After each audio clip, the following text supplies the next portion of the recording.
Hello everyone, welcome to economics by Vishan Arpita. So आज की video के अंदर जो हम टॉपिक कवर करेंगे that is impact, shifting and buoyancy of taxation. So impact of taxation की अगर बात करें, so it is an immediate और इनिशियल बर्डन ऑफ टैक्स जो कि शिफ्ट करी जा सकती है दूसरे इंडिविजुअल के ऊपर। सो जैसे सेलर जो है वो शिफ्ट कर सकता है अपने टैक्स की बर्डन बायर के ऊपर, ठीक है। सो शिफ्टिंग ऑफ टैक्स की अगर बात करें, so it is basically transfer of money burden of tax from one person to another after tax की इम्पोजिशन। कि अगर टैक्स की इम्पोजिशन सेलर के ऊपर है तो वो बायर के ऊपर अपना बर्डन ट्रांसफ़र कर देगा। सो that is shifting of tax, जिसके अंदर इस फिनोमिनन के अंदर होता क्या है कि इकोनॉमिक इंसिडेंट्स जो है जो कि एक इंडिविजुअल के ऊपर फॉल करिए, स्टैट्यूटरी इंसिडेंट्स मतलब लीगल लाइबिलिटी एक इंडिविजुअल की है बट वो दे किसी और को रहा है, इंसिडेंट्स जो है वो किसी और इंडिविजुअल के ऊपर पड़ रहा है। सो इकोनॉमिक बर्डन जो है वो कोई और इंडिविजुअल लेगा।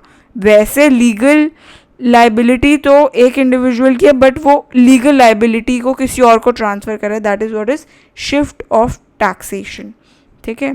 सो इसके अंदर जो है शिफ्टिंग जो है वो फॉरवर्ड शिफ्टिंग भी हो सकती है, बैकवर्ड शिफ्टिंग भी हो सकती है। फॉरवर्ड शिफ्टिंग में क्या होता है, जो टैक्सेशन की बर्डन है फॉरवर्ड शिफ्टिंग में, जैसे कंज्यूमर जो है वो हायर प्राइस पे कर रहा है for the goods and services that he buys, so वो फॉरवर्ड शिफ्टिंग होगी कि सेलर ने कंज्यूमर से ज़्यादा प्राइस चार्ज करा, that is forward shifting. Backward shifting में क्या होती है, टैक्स का जो बर्डन है वो एक अगर बिजनेसमैन है, उस बिज़नेस का ओनर जो है वो क्या करता है, उसको कम रिटर्न्स मिल रहे हैं। अगर उस इंडिविजुअल ने कहीं इन्वेस्टमेंट करी है तो उसको रिटर्न कम मिला, सो दैट इज़ बैकवर्ड शिफ्टिंग, ठीक है। ऐसे ही उस फर्म में उसी जो बिज़नेस ओनर है उनकी फर्म में कोई एक इंडिविजुअल या कई सारे एम्प्लॉयज़ अगर काम कर रहे हैं तो उनके रिटर्न अगर कम आए तो उनको वेजेस भी कम मिल रही है, so that is what is backward shifting, ठीक है। सो टैक्स की शिफ्टिंग जो है that occurs depending on the price elasticity of demand. कि प्राइस इलास्टिसिटी डिमांड की क्या है, so there can be single point भी हो सकता है टैक्स शिफ्टिंग का, मल्टीपल पॉइंट भी हो सकता है। सिंगल पॉइंट जो है that is from producer to consumer, ठीक है। So that is in the form of higher price, कि जो कंज्यूमर है वो उसको ज़्यादा प्राइस पे करना पड़ रहा है as compare to the producer, because producer ने अपनी टैक्स बर्डन बायर के ऊपर शिफ्ट कर दिया, but only at a single point. ऐसे ही डबल पॉइंट शिफ्टिंग भी हो सकती है टैक्सेशन की, एक पॉइंट से मल्टीपल या सेवरल पॉइंट्स के ऊपर टैक्स की शिफ्टिंग कर दी। फॉर एग्जांपल एक्साइज ड्यूटी की अगर बात करें तो it is on producer, wholesaler, retailers and consumer.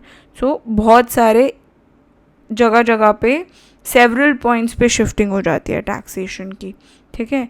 So tax shifting different markets में कैसा होता है, अगर मोनोपोली की बात करें तो टैक्स बर्डन जो है that can not be shifted, whether it's a backward या फॉरवर्ड में नहीं हो सकता। मोनोपोली के केस में ना तो बैकवर्ड हो सकता है ना फॉरवर्ड हो सकता है। बैकवर्ड हमने पढ़ा था पीछे, क्या होता है कि अगर एक इंडिविजुअल ने कहीं इन्वेस्टमेंट करी और उसके ऊपर रिटर्न अगर कम आता है, ऐसे ही वहीं उसी फर्म में अगर बहुत सारे एम्प्लॉयज़ काम कर रहे हैं तो उनको वेजेस भी कम मिल रहे हैं, दैट इज़ बैकवर्ड शिफ्टिंग। तो ना तो बैकवर्ड शिफ्टिंग हो सकती है ना फॉरवर्ड, जहाँ पे सेलर जो है वो बायर से ज़्यादा पैसा चार्ज कर रहा है, तो वो भी नहीं हो सकती मोनोपोली के केस में। So it can not be shifted whether it's backward और फॉरवर्ड। मोनोपोलिस्टिक कंपटीशन की अगर बात करें तो बड़ी फर्म्स जो हैं वो शिफ्ट करती हैं फॉरवर्ड टू कंज्यूमर, और स्मॉल फर्म्स जो हैं वो शिफ्ट कर ही नहीं सकती हैं, ठीक है। सो दे के नॉट शिफ्ट। बड़ी फर्म्स जो हैं वो शिफ्ट कर सकती हैं फॉरवर्ड, मतलब कंज्यूमर से ज़्यादा प्राइस चार्ज कर सकती हैं। ओलिगोपोली की बात करें तो फर्म्स जो हैं वो शिफ्ट करती हैं by big firms to consumer, मतलब फाइनेंशियल इंस्टीट्यूशन ग्रुप्स जो होते हैं वो कंज्यूमर को अपना हायर टैक्स जो है वो बर्डन शिफ्ट कर सकते हैं। स्मॉल फर्म्स जो हैं वो नहीं कर सकती ओलिगोपोली के केस में, ठीक है।